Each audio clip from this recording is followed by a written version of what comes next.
Okay, now this is one of those topics that I find I teach over and over and over again in lesson. And if you follow just some very simple steps, then you should hopefully get these correct in an exam. Now this particular question is a non-calculator question, so the mathematics involved should not be too difficult. Now the question says h varies directly to the cube of c. So varies directly. They could use that wording, or they could say is directly proportional to the cube of c. And then they give you two values when h equals 40 and c equals 2. And what they want you to do in this question is find a formula to express h in terms of c. So they want you to create a formula. Now with proportion questions, you have to follow some simple steps. And if you follow those simple steps, you are guaranteed, hopefully if you do the mathematics right, to get the question correct. So step number 1. You write the proportionality. So we know that h is directly proportional or varies directly to the cube of c. So I'm going to write cube of c, okay, c cubed, okay. Now the symbol to represent directly proportional is the alpha sign, which looks a bit like a fish, okay.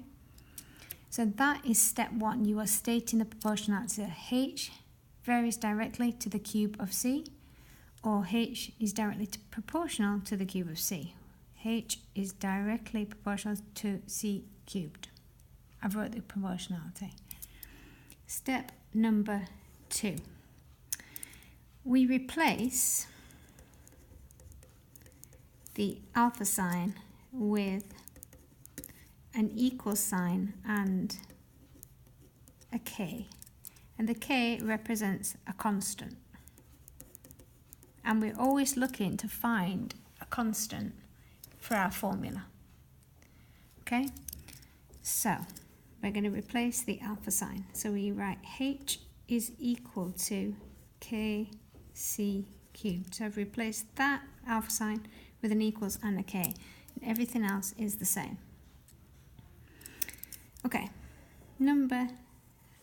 step number 3. They've told me that h is 40 and c is 2. So I'm going to substitute into here. Okay, so h is 40, which is equal to k multiplied by c cubed. Now c is 2, so 2 cubed.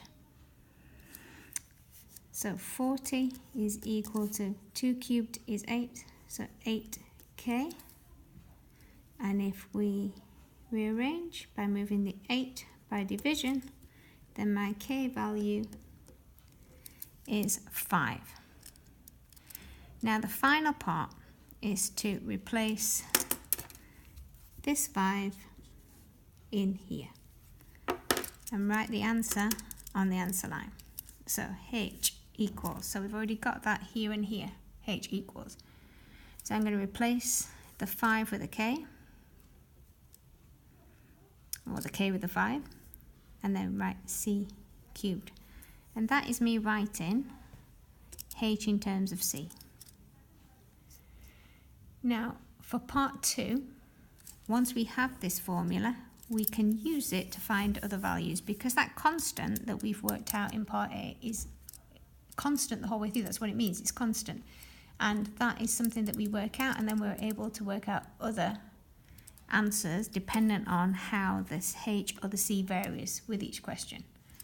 So find the value of h when c is 5. So h is equal to, we need to use the 5, and we're going to multiply that by c is 5 cubed. So that means that we're doing h is equal to 5 times 5 cubed is 125, and then we would need to do a multiplication because we're not given a calculator for this question. 5 times 5 is 25, 2 times 5 is 10, add on the 2 is 12, 1 times 5 is 5, add on the 1, 6.